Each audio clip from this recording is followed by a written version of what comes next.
Good to see you. This is something new for me. A go live. I'm going to go live shortly. I'm going to go live without having prepared.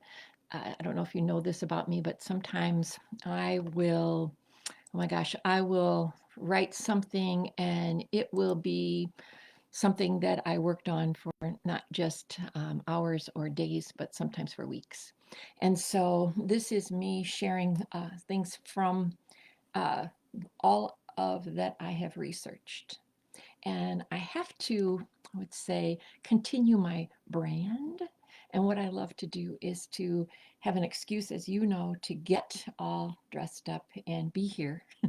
When I say dressed up, it means I get to wear shoes. So I do have a pair of boots that I would like to share with you.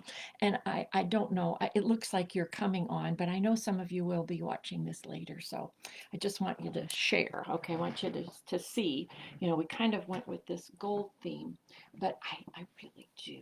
What do you think? Oh, I got to get back a little bit further. Let me roll this puppy back here and show you. What do you think about, oh, can you see the boots? I don't know if I can, I guess I can't go back far enough on here. What do you do? How do you show people your boots when you want, and do people really want to see your boots? I'm not really sure. But anyway, my leopard heel boots have not been worn one time this season, and it is already February. So thank you for coming on. And thank you. I don't know what that really has to do with charisma. Well, actually, I do, and I'll talk about that a little bit later, but thank you for popping on. I wanted to make sure if you have a chance to comment at any time, I want to know, like, where do you speak? How many times do you speak? Are you speaking in front of groups? Are you speaking primarily you know, on Zooms? So that was something that I thought would really make a difference. When you speak, is it is there are you evaluated on your speaking, or do you just do it and then it's gone? Do you speak and it is, some kind of a training where you would expect or want results? So I'm kind of curious about the people that I'm talking to, that if I were to do some training on speaking, that I would need to know a little bit more about you. So maybe you'll share that with me. I would appreciate that if you do. Today, I want to go back to that whole concept of charisma. I want to talk about charisma. And when I'd shared a little about it, I think of charisma, and I want to talk about energy today. I shared with you that scintillating, the words that scintillating has an impact on the kind of charisma. I talked about it, having, what is it? And do you have it? And that has an impact on charisma. I studied energy. I've even spoken to and had a session with an energy doctor. And there is an energy force that people exude. And I'm sure that you have experienced that, or maybe not consciously, but as you think about it now. But sometimes when people enter a room, there is energy.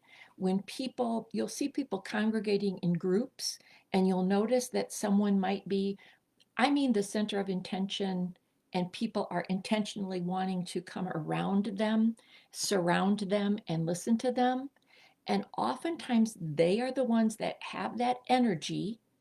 I'm going to equate it or compare it or connect it with their charisma. So I think that you probably have an idea of what I'm speaking about when I talk about energy. It's presence. That's another word. The presence that you have. And I shared with you that a Harvard business study, they said you have 2 to 7 seconds, 2 to 7, to make a first impression. Now, that means a first impression as you walk into a room and you're speaking, as you walk onto a stage, if you're speaking, if you come up from the back to the front in your training. But it also means, in this day and age, it means your Zoom presence, your, I guess that's like I'm saying, Coke is all pops and Zoom is all kinds of, because there's Facebook Live, there's any kind, but it would be your presence on the screen. So you've got presence live and you've got presence on the screen.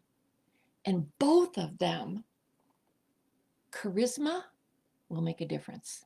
And remember, charisma can be learned. Just recently, I have had the experience of working with a group of people live. Let me just tell you how much I enjoyed that so much, to be there where I saw their whole bodies, they saw my whole body. I got to walk around, talk to them.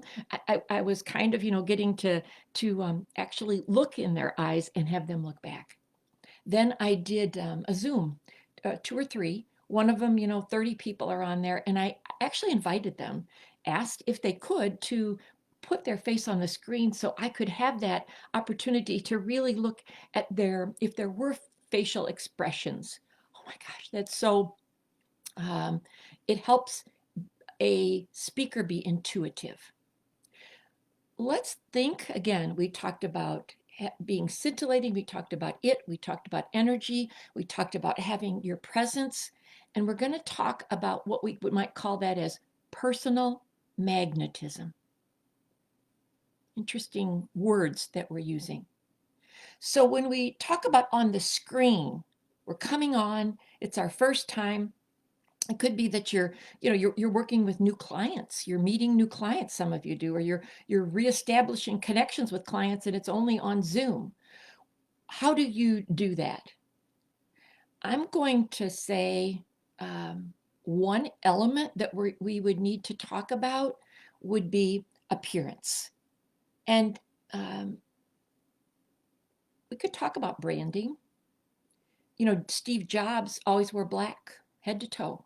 Every time you saw him, for all of his presentations, head to toe black. And he was a man that was incredibly prepared in anything that he gave. Okay, you can talk about people that always wear hats when they present. You can talk about people that it could be a color, purple is their color, or it could be that they wear a scarf, or it could be that they wear a certain kind of earrings, or that every time they speak, or it could be like me, I would be horrified to think that you would see me in the same outfit. I would want to think, oh my gosh, I've got a closet full. I want to make sure that there's something unique, something individual that would be a brand. So when you are branded in a certain way, it gives you confidence, and your presence as you come forward is stronger. I'd like to get into that a little bit more on Zoom, maybe, because if that is, and that's why I ask, along there in the comments, tell me what you'd like to hear more about. Talking in front of meetings, in front of classrooms. If you're a teacher or you're a student and you're speaking, if you're speaking on live, or you're speaking on screen, because I think that might make a difference. I'm going to leave you with a words, because I'm learning that maybe 10 minutes is going to be my optimal time to share little tidbits, and that might be something I'll try. You let me know. Is it better with the 10 minutes, or is it better with the longer conversations, or longer? That'd be almost like a lecture, right? A class. But I'm going to leave you with these words, because I want you to think about this. Okay, you're ready? You ready? It says, some, right? Some people, they cause happiness wherever they go. Yes.